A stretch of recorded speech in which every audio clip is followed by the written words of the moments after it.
Hello बच्चों, आज हम जानेंगे क्लास 6 हिंदी से चैप्टर 6 जिसका शीर्षक है पार नजर के। बच्चों, यह कहानी मंगल ग्रह की है। मंगलवासी सतह के नीचे रहते थे। छोटू अपने पापा का सिक्योरिटी पास लेकर सुरंग में चला गया। उसके पापा हर दिन उसी सुरंग से होकर अपने काम पर जाते थे।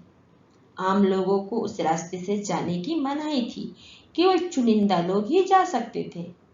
छोटू के पापा की उस दिन छुट्टी थी, इसलिए वो छिपाकर पास लेकर चल पड़ा था। छोटू ने पास को दरवाजे में बने एक खांचे में डाला और दरवाजा खुल गया। सुरंगनुमा रास्ता ऊपर की ओर जाता था।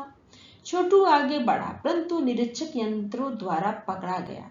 निरीक्षक यंत्र ने छोटू की तस्वीर खींच ली और खतरे की सूचना सिपाहियों को दे दी। सिपाही छोटू को पकड़कर वापस उसके घर छोड़ा। पापा ने उसे बचा लिया। पापा ने छोटू को बताया कि वो जमीन के ऊपर काम करते हैं। आम आदमी वहां नहीं जा सकते क्योंकि वहां के माहौल में नहीं रह सकते। वो वहां स्पेस सूट पहनकर जाते हैं जिससे ऑक्सीजन मिलता है और खास किस्म के जूतों तथा प्रशिक्षण के कारण ही वहां चल फिर सकते हैं। पापा ने छोटू को बताया कि पहले ऐसा नहीं था। पहले मंगल ग्रह के सभी लोग जमीन के ऊपर रहते थे बगैर किसी विशेष सूट की मदद के, परंतु सूरज में परिवर्तन होने के कारण प्रकृति संतुलन बिगड़ गया। सभी पशु पक्षी पेड़ पौधे इसे सहन नहीं कर पाए और धीरे धीरे समाप्त हो गए। केवल उनके पूर्वजों ने इसका सामना किया। उन्होंने तकनीकी ज्ञान के आधार पर जमीन के नीचे घर बना दिया और रहने लगे। धरती के ऊपर लगे विभिन्न यंत्रों द्वारा वो सूरज की रोशनी और गर्मी का इस्तेमाल करते हैं। छोटू के पापा ने कहा कि वे कुछ और चुनिंदा लोग यंत्रों का ध्यान रखते हैं।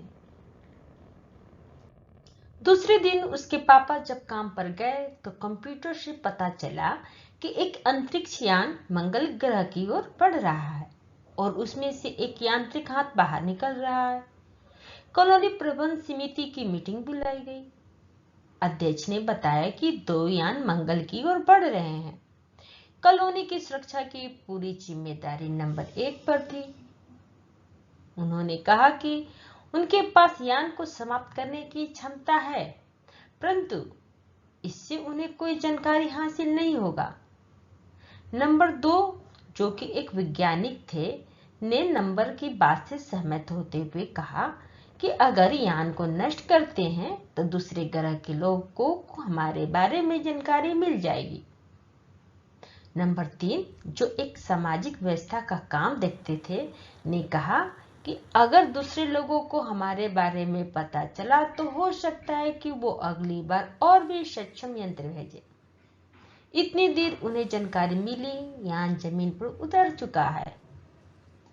उस दिन पापा छोटू को कंट्रोल रूम लेकर आए थे। पापा ने छोटू को एक कंसोल दिखाया जिस पर कई बटन थे। अंतरिक्ष यान से एक यांत्रिक हाथ बाहर निकला और जमीन की ओर बढ़ने लगा। सब लोग स्क्रीन पर देख रहे थे, परंतु छोटू की नजर कंसोल के ऊपर थी। छोटू ने कंसोल पर बने लाल बटन को दबा दिया। तब क्या, खतरे की घंटी बज उठी और सब कंसोल की तरफ देखने लगे। छोटू के पापा ने उसे एक थप्पड़ कस के मारा और लाल बटन को पहले की तरह कर दिया, परंतु तब तक लाल बटन ने अपना काम कर दिया था और यांत्रिक हाथ की गतिविधि रुक गई थी। उधर धरती पर नासा ने अपना बयान जारी कर कहा कि मंगल की धरती पर उतरा हुआ अंतरिक्ष यान का यांत्रिक हाथ बेकार हो गया है। ठीक करने का प्रयास जारी है। इसके कुछ दिनों बाद अखबारों में छपा कि रिमोट कंट्रोल के सहारे यांत्रिक हाथों को ठीक कर दिया गया है। उसने मंगल के मिट्टी के नमूने लेने शुरू कर दिए हैं। पृथ्वी की तरह मंगल पर भी जीव सृष्टि का अस्तित्व है। यह आज भी एक रहस्य है।